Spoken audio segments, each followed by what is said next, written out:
श्रीमद् भागवत महापुराण।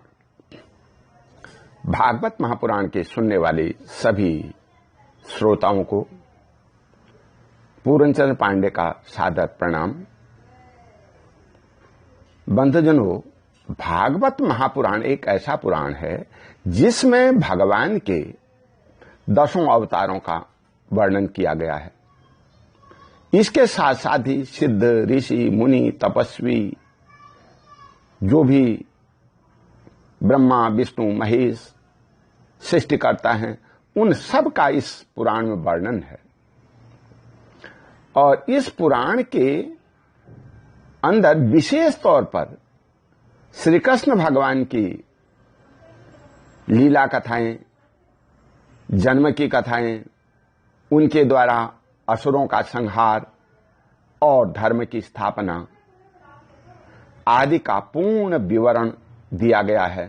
जो भी भागवत महापुराण का पाठ करता है, भागवत महापुराण का श्रवण करता है, वह देवलोक को प्राप्त हो जाता है, विष्णु भगवान के लोक को चला जाता है। उसका जीवन इस मनुष्य शरीर में आना सफल हो जाता है। और इस पुराण के अंतर्गत जो भी कथाएं, लीलाएं दी गई हैं, उनका पारायण करने से अपने घर में पितरों की भी मुक्ति हो जाती है। विशेष तौर पर जब पितृदोष किसी के घर में होता है, पितरों को सद्गति दिलाने वाला कोई नहीं होता, किसी की अकाल मृत्यु हो जाती है, उसका तारण नहीं होता, तो अपने घर में भागवत महापुराण का पाठ करके, गरुड़ पुराण का पाठ करके, गीता जी का पाठ करके, या तीर्थ स्थान पर गंगा जी में, गया जी में जाने से और यथोचित विधान के अनुसार बताए गए कर्म करने से पितरों का तारण हो जाता है। कोरोना काल में कहीं जाना भी बड़ा मुश्किल हो रहा है और लोगों को बुलाना भी मुश्किल हो रहा है। ऐसी स्थिति में भागवत महापुराण का पारायण जो वेद व्यास जी के मुंह से निकला है, बहुत सागर है, समुद्र है, इसमें ज्ञान का भंडार है। इस पाठ को सुनने मात्र से जो लोग खुद नहीं पढ़ सकते हैं, 65-70 साल के हो गए, चश्मा लग गया, बैठने में समर्थ नहीं है, पुस्तक नहीं है, आदि आदि, वो इस भागवत पुराण के पाठ को, ये जो आधुनिक साधन है, यूट्यूब आदि, मोबाइल आज सबके पास है, उन पर सुन करके भी पुण्य का लाभ प्राप्त कर सकते हैं। इसी सिलसिले में मैंने भागवत महापुराण का पूरा पाठ यहां पर सुनाने का प्रयत्न किया है। आप सब पिछले पाठों को सुन चुके हैं। आज भागवत महापुराण के अंतर्गत 12 स्कंध पहले अध्याय का पाठ सुनेंगे। इस पाठ में कलियुग के राजवंशों का वर्णन, इस बारे में पूर्ण रूप से सुनेंगे। राजा परीक्षित ने पूछा, हे भगवान, यदुवंशी शिरोमणि भगवान श्री कृष्ण जब अपने परम धाम पधार गए, तब पृथ्वी पर किस वंश का राज्य हुआ तथा अब किसका राज्य होगा? आप कृपा करके मुझे यह सब बताइए। श्री सुखदेव जी ने कहा, प्रिय परीक्षित, मैंने तुम्हें 9वें स्कंद में यह बात बतलाई थी कि जरासंध के पिता बृहद्रथ के वंश में अंतिम राजा होगा पुरंजय अथवा रिपुंजय। उसके मंत्री का नाम होगा शुनक। वह अपने स्वामी को मार डालेगा और अपने पुत्र प्रद्योत को राज सिंहासन पर अभिषिक्त करेगा। प्रद्योत का पुत्र होगा पालक, पालक का शिखास्यूप, शिखास्यूप का राजक और राजक का पुत्र होगा नंदीवर्धन। प्रद्योत वंशों में यही 5 नरपति होंगे। इनकी संख्या होगी पद्योतन। ये 138 वर्ष तक पृथ्वी का उपभोग करेंगे। इसके पश्चात शिशुनाग नाम का राजा होगा। शिशुनाग का काकवर्ण, उसका क्षेमधर्मा, और क्षेमधर्मा का पुत्र होगा क्षेत्रज्ञ, क्षेत्रज्ञ का विधिसार, उसका अजातशत्रु, फिर दर्भक, और दर्भक का पुत्र अजय होगा। अजय के नंदीवर्धन और उसके महानंदिक जन्म होगा। शिशुनाग वंश में ये 10 राजा होंगे। ये सब मिलकर के कलयुग में 360 वर्ष तक पृथ्वी का राज्य करेंगे। प्रिय परीक्षित, महानंदी की शूद्रा स्त्री के गर्भ से नंद नाम का पुत्र होगा। वह बड़ा बलवान होगा। महानंदी पद्म नामक निधि का अधिपति होगा, इसलिए लोग उसे महापद्म भी कहेंगे। वह क्षत्रिय राजाओं के विनाश का कारण बनेगा। तभी से राजा लोग प्रायः शूद्र और अधार्मिक हो जाएंगे। महापद्य पृथ्वी का एक छत्र शासक होगा। उसके शासन का उल्लंघन करने की कोई भी नहीं कर सकेगा। क्षत्रियों के विनाश में हेतु होने की दृष्टि से तो उसे दूसरा परशुराम ही समझना चाहिए। उसके सुमाल्य आदि 8 पुत्र होंगे। वे सभी राजा होंगे और 100 वर्ष तक इस पृथ्वी का उपभोग करेंगे। कौटिल्य, वात्सायन तथा चाणक्य के नाम से प्रसिद्ध एक ब्राह्मण विश्वविख्यात नंद और उसके सुमाल्य आदि 8 पुत्रों का नाश कर डालेगा। उनका नाश हो जाने पर कलयुग में मौर्य वंशी नरपति पृथ्वी का राज्य करेंगे।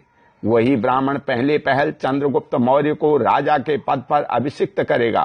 चंद्रगुप्त का पुत्र होगा वारिसार, और वारिसार का अशोकवर्धन। अशोकवर्धन का पुत्र होगा सुयस, सुयस का संगत, संगत का शालीशुक, और शालीशुक का सोम शर्मा, सोम शर्मा का सद्धन्वा, और सद्धन्वा का पुत्र होगा बृहत्रथ। कुरुवंश विभूषण, हे परीक्षित, मौर्य वंश के ये 10 नरपति कलयुग में 135 वर्ष तक पृथ्वी का उपभोग करेंगे। बृहरथ का सेनापति होगा पुष्पमित्र शुंग। वह अपने स्वामी को मार करके स्वयं राजा बन बैठेगा। पुष्यमित्र का अग्निमित्र, और अग्निमित्र का सुज्येष्ठ होगा। सुज्येष्ठ का वसुमित्र, वसुमित्र का भद्रक, और भद्रक का पुलिंद, पुलिंद का घोष, और घोष का पुत्र होगा ब्रजमित्र। ब्रजमित्र का भागवत, और भागवत का पुत्र होगा देवभूति। शुंग वंश में ये 10 नरपति 112 वर्ष तक पृथ्वी का पालन करेंगे। हे परीक्षित, शुंग वंशी नरपतियों का राज्यकाल समाप्त होने पर वह पृथ्वी कर्णवंशी नरपतियों के हाथ में चली जाएगी। कर्णवंशी नरपति अपने पूर्ववर्ती राजाओं की अपेक्षा कम गुण वाले होंगे। शुंग वंश का अंतिम नरपति देवभूति बड़ा ही लंपट होगा। उसे उसकी मंत्री कर्णवंशी वसुदेव मार डालेगा और अपने बुद्धि बल से स्वयं राज्य करेगा। वसुदेव का पुत्र होगा भूमित्र, भूमित्र का नारायण, और नारायण का सुशर्मा, सुशर्मा बड़ा यशस्वी होगा। कर्णवंश के ये 4 नरपति काणवायन कहलाएंगे और कलयुग में 345 वर्ष तक पृथ्वी का उपभोग करेंगे। प्रिय परीक्षित, कर्णवंशी सुशर्मा का एक शूद्र सेवक होगा बलि। वह आंध्र जाति का एवं बड़ा दुष्ट होगा। वह सुधर्मा को मार करके कुछ समय तक पृथ्वी का राज्य करेगा। इसके बाद उसका भाई कृष्ण राजा होगा। कृष्ण का पुत्र श्री शांत कर्ण, और उसका पौर्णमास होगा। पौर्णमास का लंबोदर, और लंबोदर का पुत्र त्रिविलक होगा।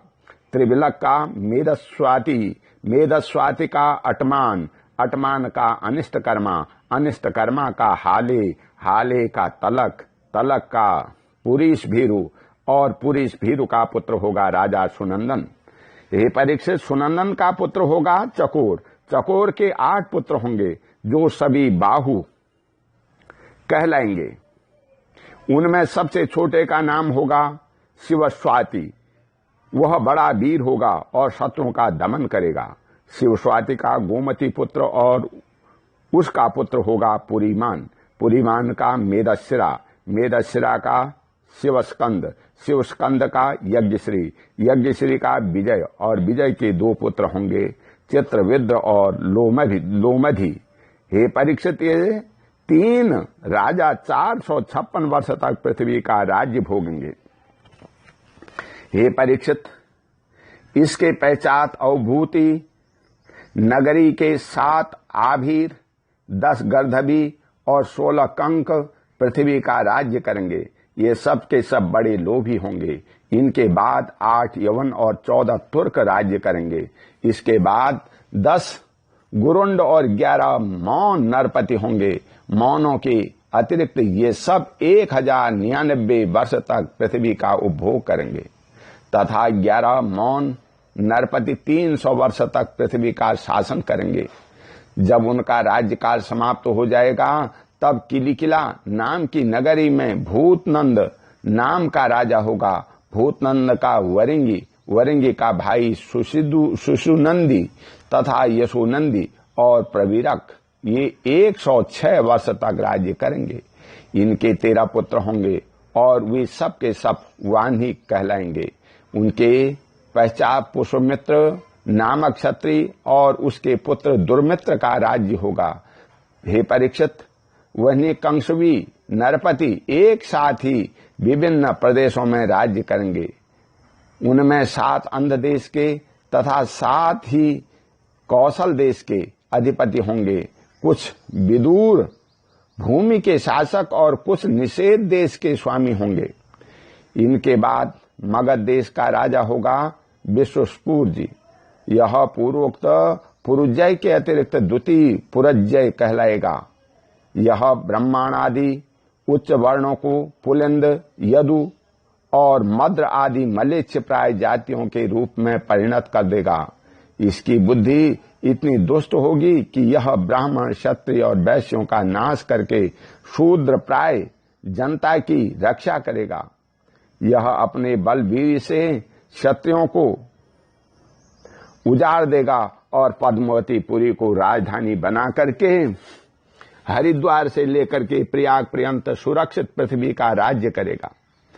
हे परीक्षित, ज्यों ज्यों घोर कलयुग आता जाएगा त्यों त्यों सौराष्ट्र, अवंती, आभीर, सूर, अर्बुद और मालव देशों के ब्राह्मणगण संस्कार शून्य हो जाएंगे तथा राजा लोग भी शूद्र तुल्य हो जाएंगे। सिंधु तट, चंद्रभागा का तटवर्ती प्रदेश, कौंतीपुरी और काश्मीर मंडल पर प्राय शूद्रों का संस्कार एवं ब्रह्म तेज से हीन नाम मात्र के द्विजों का और मलेच्छों का राज्य होगा।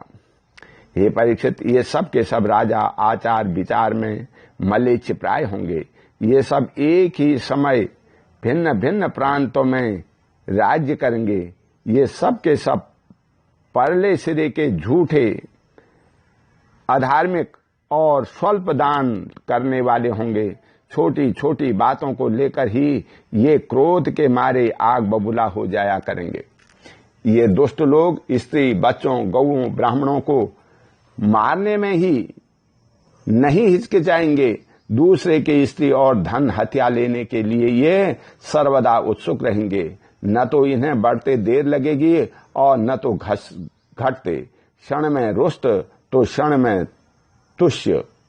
इनकी शक्ति और आयु थोड़ी होगी। इनमें परंपरागत संस्कार नहीं होंगे। ये अपने कर्तव्य कर्म का पालन नहीं करेंगे। रजोगुण और तमोगुण से अंधे बने हुए रहेंगे।